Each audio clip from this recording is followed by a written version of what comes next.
हॅलोच्या ऐवजी जय शिवराय म्हणा, राष्ट्रवादी शरदचंद्र पवार पक्षाचे प्रदेशाध्यक्ष जयंत पाटील यांची एक्स पोस्ट करून पदाधिकारी आणि कार्यकर्त्यांना आदेश। यवतमाळमध्ये मोठ्या प्रमाणात कमिशनबाजी सुरू असून त्याला संजय राठोड यांचा पाठबळ आहे। काँग्रेसचे नेते माणिकराव ठाकरे यांनी राज्य सरकार आणि यवतमाळचे पालकमंत्री संजय राठोड यांच्यावरती गंभीर आरोप केले। ठाकरे गटाचे नाशिकचे खासदार राजाभाऊ वाजे यांनी घेतली भाजपच्या आमदारांची भेट। आगामी कुंभमेळा नियोजनाच्या संदर्भात भेट घेतली असल्याची माहिती। पुणे महानगरपालिकेकडून काढण्यात आलेल्या नाट्यगृहाच्या ऑनलाईन बुकिंग ॲपला विरोध। बालगंधर्व रंगमंदिर नाटक व्यवस्थापनाचं ॲपच्या विरोधात आंदोलन। प्रशांत दामले यांची सुद्धा आंदोलनाला उपस्थिती। उद्योगपती गौतम अदानी यांनी सागर निवासस्थानी जाऊन मुख्यमंत्री देवेंद्र फडणवीस यांची भेट घेतली।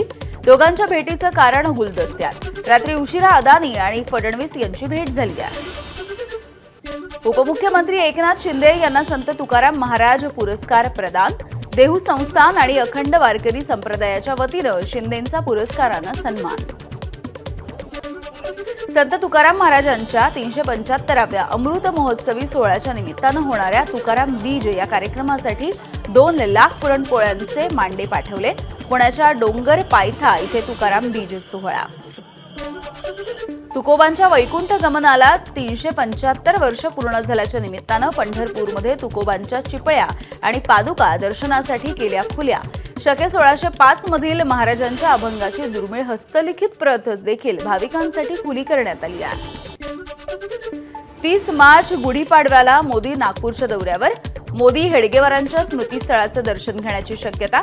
या दौऱ्यामध्ये मोदी दीक्षाभूमीला सुद्धा भेट देण्याची शक्यता। गावदेवी इथल्या टोरेसच्या आर्थिक घोटाळ्यामधील सीलबंद शॉपमध्ये चोरीचा प्रयत्न। सीसीटीव्ही कॅमेऱ्याच्या माध्यमातून पोलिसांचा तपास सुरू। विरारमधील 12वीच्या उत्तरपत्रिका जळाल्याचं प्रकरण समोर आलं होतं। प्राचार्य आणि शिक्षिकेला भारतीय नागरिक सुरक्षा संहिता 2023 प्रमाणे नोटीस देऊन सोडण्यात आलंय। दोघांवरती सुद्धा गुन्हा दाखल झाला होता। ठाण्यामध्ये 35 एकर भूखंडावरती नवीन कचरा प्रकल्प उभारण्याच्या हालचालींना वेग आलाय। पालिकेचे 45 डंपरमधून वाहतूक होत असल्याची माहिती। मुंबई महानगरपालिकेच्या तृतीय आणि चतुर्थ श्रेणी कर्मचाऱ्यांना 12 लाखांमध्ये घर। 4700 घरांसाठी लॉटरी। उद्यापासून अर्ज भरता येणार। भारतीय नौदलाच्या गौरवशाली इतिहासाची साक्ष देणारी INS गुलदार ही युद्धनौका सिंधुदुर्गाच्या विजयदुर्ग बंदरामध्ये दाखल।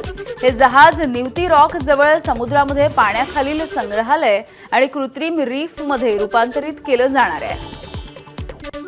नाशिकमध्ये रंग खेळण्यासाठी 60 वर्षांच्या नंतर रंगपंचमीची जोरात तयारी। रहाडाची सुद्धा जोरात तयारी। साताऱ्यामध्ये वणव्यामुळे 2 बसेस जळून खाक झाल्यात। आगीमध्ये बसेसचं मोठं नुकसान। अग्निशमन दलाकडून आगीवरती नियंत्रण मिळवण्याचा प्रयत्न सुरू। न्यूझीलंडचे पंतप्रधान लॅक्सन हे आजपासून 5 दिवसांच्या भारताच्या दौऱ्यावरती। सोमवारी मोदींशी ते भारत आणि न्यूझीलंडच्या संबंधांवरती चर्चा करतील, तर मुंबईमध्ये मुख्यमंत्री फडणवीसांची सुद्धा भेट घेतील। ट्रम्प यांनी लादलेल्या 25% करांमुळे अमेरिकेचं मोठं नुकसान होण्याची शक्यता। F-35 लढाऊ विमानांचा करार कॅनडाकडून रद्द केला जाण्याची शक्यता आहे। पर्यायांची चाचपणी सुरू असल्याचं कॅनडाच्या संरक्षण मंत्र्यांचं वक्तव्य। अंतराळामध्ये अडकलेल्या सुनीता विल्यम्स आणि बुच विल्मोर यांच्या सुटकेसाठी 4 नवे अंतराळवीर आंतरराष्ट्रीय अवकाश केंद्रामध्ये दाखल। सुनीता विल्यम्स आणि बुच विल्मोर नासाच्या क्रू 10 या मोहिमेच्या अंतर्गत 19 मार्चला पृथ्वीवरती परतणार। प्रसिद्ध संगीतकार AR रहमान यांची प्रकृती बिघडली आहे। छातीमध्ये दुखू लागल्यामुळे चेन्नईमधल्या खासगी रुग्णालयामध्ये दाखल। डॉक्टरांच्या सल्ल्यानुसार AR रहमान यांची एंजिओग्राफी करण्यात येणार असल्याची माहिती। हैदराबादमध्ये क्रिस गेलच्या नावाचा वापर करून महिलेची 2.8 कोटींची फसवणूक। फसवणुकीमध्ये भावाचाच हात असल्याचं उघड। भावासह 6 जणांच्या विरोधामध्ये गुन्हा दाखल।